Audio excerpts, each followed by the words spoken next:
Olá, boa tarde. Eu sou Carol Rosito. Te atualizo agora as últimas notícias do Brasil e do mundo neste sábado, 15 de agosto.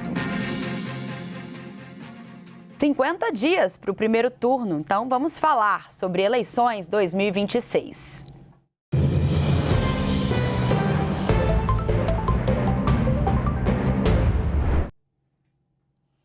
Termina às 7 horas da noite, daqui a pouquinho o prazo, então, para que os partidos registrem as candidaturas de quem pretende disputar as eleições em outubro.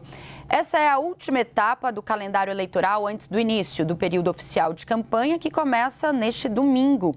Repórter Thaisa Medeiros, em Brasília, nos traz mais detalhes sobre esse cronograma, todo esse calendário, uma etapa importante nesse processo. Thaisa, né? Boa tarde, atualiza pra gente. Exatamente, Carol, etapa importantíssima para o processo eleitoral. Ótima tarde a você e a todos que estão com a gente nesse sábado. O registro das candidaturas, então, se encerra às 7 horas da noite de hoje. O registro que formaliza, oficializa o que ficou decidido nas convenções partidárias que aconteceram do dia 20 de julho até o dia 5 de agosto. E agora, então, às 7 horas se encerra o prazo. Amanhã começa oficialmente a campanha eleitoral e aí é permitido, né, fazer comícios, fazer propaganda eleitoral, impulsionar as publicações via internet, apresentar propostas de campanha, tudo isso já fica permitido. Era vedado até então por conta, né, do risco da propaganda eleitoral antecipada. Agora já fica liberado para os candidatos fazerem, então, essa divulgação dos seus planos, dos seus objetivos para dar o start na campanha eleitoral para as eleições de outubro. Então, essa parte agora do registro no TSE, o Tribunal Superior Eleitoral, ela é feita por meio do sistema Candex, que é um sistema que foi colocado integralmente online nesse ano. Eles enviam esses documentos para formalização dos registros de candidatura e aí agora parte para análise. O TSE analisa as candidaturas para a presidência da República, tanto o presidente quanto o vice, e os tribunais regionais eleitorais, os TREs, analisam as candidaturas para o cargo de governo, de governador, de vice-governador, senador, deputados federais, deputados estaduais e até mesmo distritais. Então, fica separado dessa forma, essa análise começa já na próxima semana e aí leva algum tempo, né? O que pode acontecer é a candidatura sofrer ali algum tipo de inconsistência, né, devido à documentação, pode ser solicitado mais algum tipo de documentação complementar e aí, para regularizar, a candidatura precisa enviar esses documentos dentro dos prazos para que seja de fato homologada. Então, esse trâmite deve acontecer nos próximos dias, mas as campanhas já estão liberadas a partir de amanhã e a gente, é claro, vai acompanhar. Carol. Domingo de programação intensa na agenda dos candidatos e sim, de fato, o CNN vai acompanhar tudo de perto também. Thaisa, obrigada pelas informações. E olha, as eleições presidenciais deste ano terão o maior número de eleitores aptos a votar morando fora do país, desde o início da série histórica. Segundo dados do Tribunal Superior Eleitoral, ao todo, 918.900 brasileiros poderão votar em outros países, um crescimento de 31,8% em relação a 2022. Ainda segundo o tribunal, essa parcela do eleitorado mais do que quadriplicou desde 2010.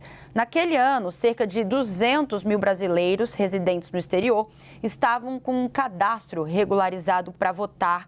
Pelas regras da Justiça Eleitoral, para votar no exterior, o eleitor precisa comprovar residência fixa fora do Brasil há pelo menos 3 meses e estar com a situação regularizada. Vale lembrar que, nesse caso, os brasileiros votarão apenas para os cargos de presidente e vice-presidente. Mudando um pouquinho de assunto, o anúncio da Petrobras sobre a descoberta de indícios de petróleo na bacia da Foz do Amazonas, na costa do Amapá, abre uma nova etapa da exploração da commodity na região. As perfurações continuam para avaliar o tamanho dessa reserva e a possibilidade de extração. A repórter Duda Cambraia conta pra gente os detalhes. O anúncio sobre a descoberta de indício de petróleo na foz do rio Amazonas foi feito pela própria Petrobras na tarde desta sexta-feira. Em comunicado ao mercado, a empresa informou que foi constatado um intervalo portador de hidrocarbonetos, através de perfis elétricos e indicativos em rocha. A perfuração do poço teve início em outubro e permanece em curso, segundo a própria empresa. Isso porque a empresa visa a continuidade exploratória na região. Outros 3 poços ainda estão previstos para serem perfurados neste mesmo bloco, sob regime de concessão. Na indústria de petróleo, quando uma companhia faz uma descoberta de hidrocarbonetos, precisa perfurar novos poços em localidades próximas para avaliar de forma mais precisa o tamanho do reservatório e outras características, de forma a entender se o campo pode ser desenvolvido e comercializado. A gente lembra que a Petrobras obteve a autorização do IBAMA, órgão ambiental brasileiro, para explorar e estudar a foz do rio Amazonas em outubro de 2025. Essa autorização foi obtida pela Petrobras após mais de uma década de tentativas na Justiça, tentando negociar essa exploração com os órgãos ambientais brasileiros. O poço Morfo, onde foi encontrado esse indício de petróleo, fica localizado a 175 quilômetros da costa do estado do Amapá. A Foz do Amazonas é a bacia tida como a de maior potencial para a abertura de uma nova fronteira exploratória no Brasil. Mas o avanço da indústria na região também enfrenta forte resistência de ambientalistas e outros grupos, diante dos amplos desafios socioambientais agregados. Em nota, o Instituto Brasileiro do Petróleo, que representa grandes petroleiras com atuação no Brasil, afirmou que o achado confirma que o país possui perspectivas muito positivas para a produção de petróleo e gás natural em outras regiões. A Petrobras hoje é a operadora do bloco e detém 100% de participação na área. E um levantamento da Secretaria da Fazenda, no Rio de Janeiro, aponta que a Refit acumula uma dívida de 14 bilhões e meio de reais com o Estado. A Polícia Federal fez mais uma operação com foco nas relações entre o governo Cláudio Castro e a refinaria. O repórter Kleber Rodrigues traz mais detalhes. Desde maio, a Refit, a antiga refinaria de Manguinhos, está com a inscrição estadual impedida após a Receita Federal suspender o CNPJ da empresa. A ação faz parte de um conjunto de fatores que foram tomados pela Secretaria de Estado de Fazenda para reforçar a fiscalização e a arrecadação. A reestruturação começou na gestão do desembargador Ricardo Couto, que assumiu de forma interina o Palácio Guanabara após a renúncia do governador Cláudio Castro em março deste ano. De acordo com o levantamento da Secretaria de Fazenda, hoje a dívida da antiga refinaria de Manguinhos é de 14 bilhões e 400 milhões de reais. O valor não leva em conta os débitos tributários das demais empresas ligadas ao grupo Refit. Neste mês, a Cefaz encaminhou um projeto de lei, a Alerj, que cria a figura do devedor contumaz. A classificação alcança empresas com dívidas em situação irregular a partir de 15 milhões de reais e quando as dívidas superam o próprio patrimônio da empresa. Entre as consequências estão a desabilitação de benefícios fiscais, a proibição de participar de licitações e até o cancelamento da inscrição estadual. Eu apurei com o secretário de Fazenda, Guilherme Mercês, que essas medidas que foram adotadas pelo governo interino de Ricardo Couto já aumentaram em pelo menos 77% a arrecadação de ICMS do setor de combustíveis. O valor, a receita passou de 1 bilhão e 300 milhões para quase 2 bilhões e 400 milhões de reais. O grupo Refit, do empresário Ricardo Magro, é um dos maiores devedores de tributos do estado do Rio e está no centro de uma investigação da Polícia Federal. Nesta sexta-feira, a PF realizou a segunda etapa da Operação Sem Refino. Os agentes foram às ruas aqui da capital e também da região serrana do Rio para cumprir 16 mandados de busca e apreensão contra 7 investigados.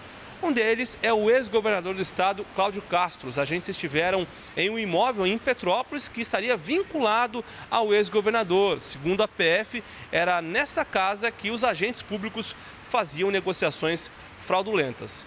Além de Castro, também são investigados outros 2 ex-secretários. São eles o José Mauro Farias, ex-secretário de Transformação Digital, e Bernardo Rossi, ex-secretário do Ambiente e atualmente é candidato a deputado federal pelo União Brasil. Tanto a defesa de Cláudio Castro quanto a defesa de Bernardo Rossi negam qualquer envolvimento com os crimes investigados pela Polícia Federal. A CNN tenta contato com os demais citados. A gente faz agora um giro nos destaques internacionais. A polícia do Marrocos prendeu hoje 111 imigrantes que tentavam entrar em Ceuta, território espanhol, no norte da África. A polícia usou gás lacrimogêneo para dispersar os grupos antes das prisões. Segundo as autoridades, a maioria das pessoas saiu de países da África subsaariana. A nova tentativa de travessia aconteceu 2 semanas após mais de 70 mil imigrantes terem entrado em Ceuta. Após a crise, a Espanha instalou uma barreira marítima na fronteira com o Marrocos. Mais de 1.600 policiais espanhóis estão em Ceuta desde então. A onda de imigrantes provocou tensões na União Europeia e alimentou a retórica anti-imigração no mundo. E um terremoto de magnitude 5 atingiu o sul da Espanha durante a madrugada deste sábado. Casas e carros foram danificados. O tremor não deixou mortos nem feridos. Apesar disso, autoridades declararam estado de emergência na região. Escombros de prédios ficaram espalhados pelas ruas. A população foi orientada a evitar entrar e sair de edifícios. As equipes de resgate já atuam nos locais onde o terremoto foi sentido. E o terremoto também na Indonésia. Um tremor de magnitude 7,7 deixou pelo menos 47 mortos e 13 feridos. As equipes de resgate ainda não conseguiram chegar na região do epicentro do tremor, que causou deslizamentos, bloquearam as estradas. Cerca de 2.000 moradores precisaram fugir de casa. Um alerta de tsunami chegou a ser emitido, foi cancelado horas depois. Diversos tremores secundários foram registrados. Mais de 470 edifícios foram danificados. A Indonésia fica em uma região de forte movimento sísmico e sofre com terremotos recorrentes. E a guerra no Oriente Médio continua provocando tensão no sul do Líbano. Autoridades libanesas dizem que ataques israelenses mataram mulheres e crianças neste sábado. Israel afirma que atingiu alvos militares do Hezbollah e que vai manter as tropas na região até o desarmamento do grupo. O nosso analista sênior da CNN Brasil, Américo Martins, tem os detalhes direto de Londres.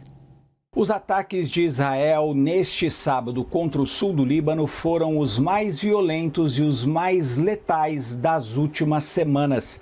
Pelo menos desde que o governo de Israel assinou com o governo do Líbano uma nova intenção de cessar fogo.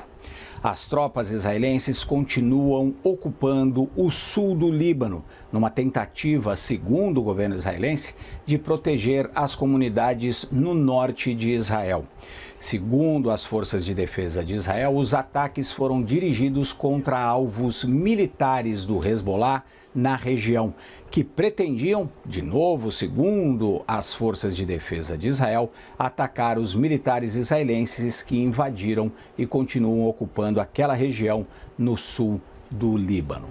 Segundo o governo libanês, nem todos os alvos eram militares ou relacionados ao Hezbollah. Em pelo menos um ataque na cidade de Ansar, 2 mulheres e 3 crianças morreram quando uma casa foi atacada por Israel. No total, 7 pessoas morreram apenas neste ataque nesta casa. As forças de defesa de Israel continuam dizendo que não vão deixar o sul do Líbano até que o Hezbollah se desarme por completo. O grupo radical libanês, que tem muitas ligações com o Irã, criticou duramente os ataques desse sábado, dizendo que eram uma tentativa do primeiro-ministro israelense Benjamin Netanyahu de ganhar mais popularidade para enfrentar as eleições que vão acontecer em Israel em outubro deste ano. As pesquisas mostram que Benjamin Netanyahu não está muito bem nessa disputa eleitoral e, segundo o Hezbollah, ele precisaria dar demonstrações de força para aumentar a sua popularidade. O governo libanês também criticou profundamente as ações de Israel, condenando em especial a morte de crianças e mulheres. De Londres, Américo Martins. E essas foram as principais notícias do momento. Você fica agora com o CNN Esportes SA, que recebe hoje o doutor Rodrigo de Castro, coautor da lei da SAF. Eu volto daqui a pouquinho. Até já!